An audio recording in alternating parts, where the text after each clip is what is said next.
छत्तीसगढ़ में अब कर्मचारी रिश्वत में नगद या चेक नहीं बल्कि धुरंधर मूवी की कॉर्नर सीट वाली टिकट, वाईफाई रिचार्ज और सेब अंगूर मांग रहे हैं। और जब फरमाइश पूरी ना हो तो सस्पेंशन और नौकरी से बाहर निकालने की कार्रवाई शुरू हो जाती है। एक ऐसा ही मामला सामने आया जो सीधे हाईकोर्ट तक पहुंच गया है और हाईकोर्ट ने जो फैसला सुनाया उसे सुनकर वाकई आप चौंक जाएंगे। नमस्कार, मेरा नाम है गजल शर्मा और आप देख रहे हैं IBC 24 डिजिटल। ये पूरा मामला छत्तीसगढ़ के दुर्ग नगर निगम से जुड़ा हुआ है, जहां निगम कमिश्नर सुमित अग्रवाल के कथित कारनामे इन दिनों हाईकोर्ट में चर्चा का विषय बने हुए हैं।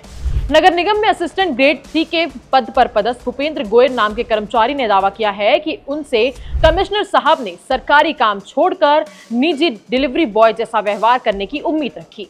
आरोप यह है कि उनसे बार बार निजी मांगे की गई, कभी धुरंधर फिल्म की कॉर्नर सीट वाली 2 टिकट, कभी 5 किलो सेब, लाल अंगूर, संतरा तो कभी 10 किलो जवा फूल चावल। यही नहीं, बात यही खत्म नहीं हुई है। उन्होंने बंगले का वाईफाई रिचार्ज, गैस सिलेंडर और AC तक की फरमाइशें की हैं। कर्मचारी का कहना है कि जब वो ये मांग पूरी नहीं कर सका तो उसके खिलाफ कार्रवाई शुरू की गई। पहले नोटिस, फिर सस्पेंशन और आखिरकार नौकरी से निकालने की तैयारी। इन सबसे परेशान होकर कर्मचारी ने न्याय की उम्मीद में छत्तीसगढ़ हाईकोर्ट का दरवाजा खटखटाया। भूपेंद्र गोयल ने अपने वकील संदीप दुबे और मानस वाजपेयी के जरिए हाईकोर्ट में याचिका दायर की और सबूत के तौर पर व्हाट्सएप चैट्स के स्क्रीनशॉट भी पेश किए। इन चैट्स में कमिश्नर द्वारा निजी मांगे किए जाने के साथ साथ MIC की बैठक स्थगित करने, उसे कैंसिल करने पर सलाह लेने और एक कर्मचारी के लिए ये तक लिखे जाने का दावा किया गया कि समझा देना नहीं तो हटा दूंगा। यानी प्रशासनिक फैसलों से लेकर निजी दबाव तक सब कुछ एक ही चैट में चलता दिखा।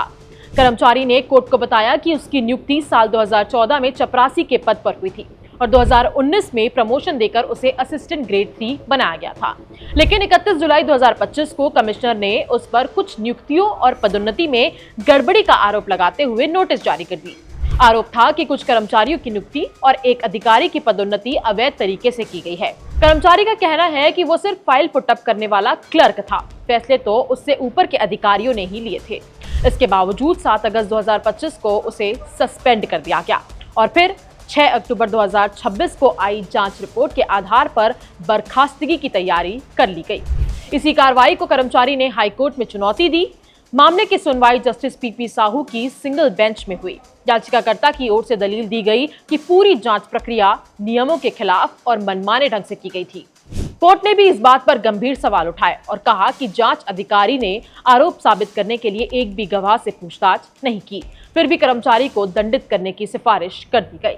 इसके बाद हाईकोर्ट ने बड़ा फैसला सुनाया। कोर्ट ने कर्मचारी के खिलाफ चल रही अनुशासनात्मक कार्रवाई पर अगली सुनवाई तक रोक लगा दी, यानी सस्पेंशन और बर्खास्तगी की तलवार फिलहाल रुक गई है। मामले की अगली सुनवाई 23 फरवरी को तय की गई है। इसके साथ ही कोर्ट ने नगर निगम कमिश्नर समेत राज्य शासन को नोटिस जारी कर 3 सप्ताह में जवाब दाखिल करने के निर्देश दे दिए हैं। खैर, अगली सुनवाई में क्या होता है ये तो सुनवाई के बाद ही पता चलेगा, लेकिन इस पूरे मामले को लेकर आपकी क्या राय है, हमें कमेंट करके अपनी राय जरूर बताएं।